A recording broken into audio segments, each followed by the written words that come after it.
Hey guys, and welcome back. In this video I will show you how to add 3D intro video in Shopify. So let's just say you have this online store running and you want to add a 3D intro video. So as such there is no option to add it, but what you can do is simply head over to your app section and simply search in here for 3D or AR video. So you will get something. Let me show you this type of application which I installed. So this is the angle 3D configurator, and you can add it to basically make a 3D version of your products or whatever that you would like to incorporate onto your site, and it is going to be installing. So click on install once you find it, and you can see now it is launching.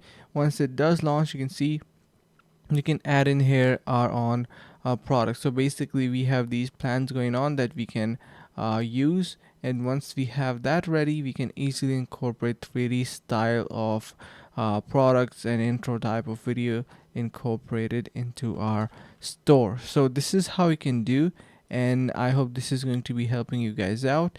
Thank you so much for watching. Make sure to subscribe and see you in the next video.